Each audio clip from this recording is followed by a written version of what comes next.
Bonjour, bienvenue dans la série sur l'électrodynamique classique. Donc on était toujours électrostatique, on voulait estimer les forces subies par un conducteur qui porte une densité de charge surfacique. On avait donné la densité d'énergie au voisinage de cette surface. Alors imaginons maintenant un petit déplacement avec l'extérieur, delta x, d'un élément de surface delta A du conducteur.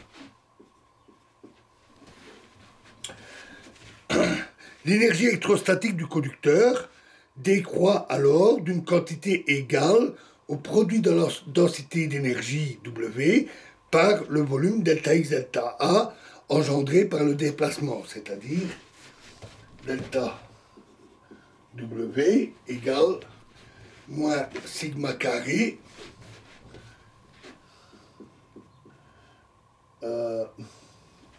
epsilon delta A delta x divisé par 2 epsilon 0. Cela signifie que chaque unité de surface du conducteur est soumise à une force centrifuge égale à sigma carré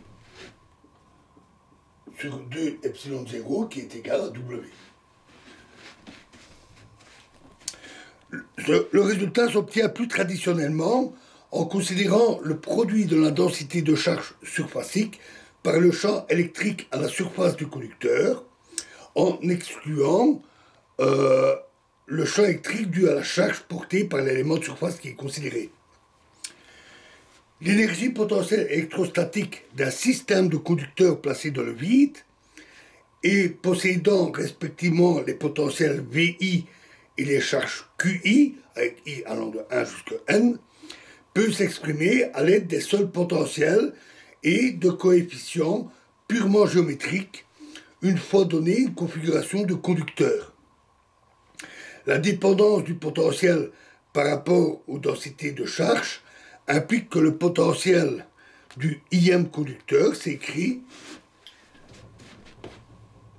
VI égale somme J égale 1 jusqu'à N de PIJ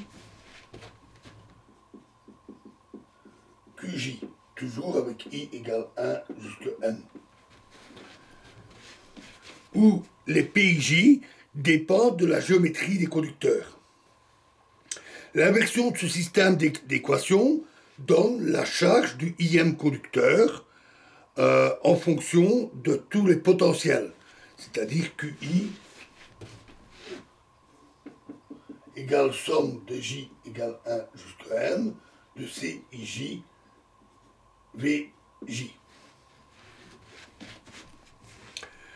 Les coefficients CII s'appellent les capacités et les coefficients CIJ avec I différent de J, les coefficients d'influence.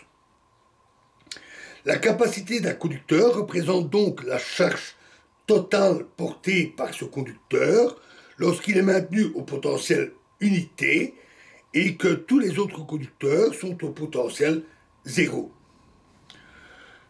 On définit également parfois la capacité d'un système de conducteurs.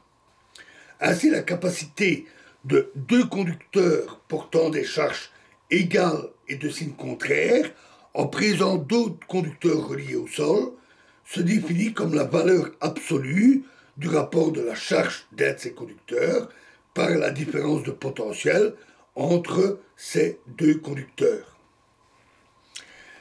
Ces équations permettent également d'exprimer cette capacité en fonction des coefficients CIJ. L'énergie potentielle du système de conducteurs est donnée par W égale 1 demi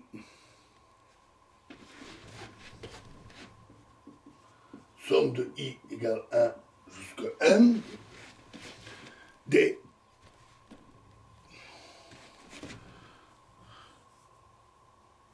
QI-VI.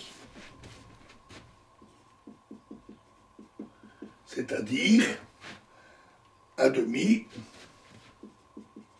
somme de I égale 1 jusqu'à N, somme de J égale 1 jusqu'à N, des CIJ, VI, VJ. L'expression de l'énergie en fonction des potentiels VI et des coefficients CIJ ou des charges QI et des coefficients PJ permet, en appliquant des méthodes variationnelles, d'obtenir des valeurs approchées des capacités, et notamment grâce à la technique qu'on développera dans la prochaine vidéo, les bornes inférieures et supérieures des CII. Ces principes variationnels permettent d'estimer avec des fourchettes d'erreur connues les capacités de configuration de conducteurs relativement complexes.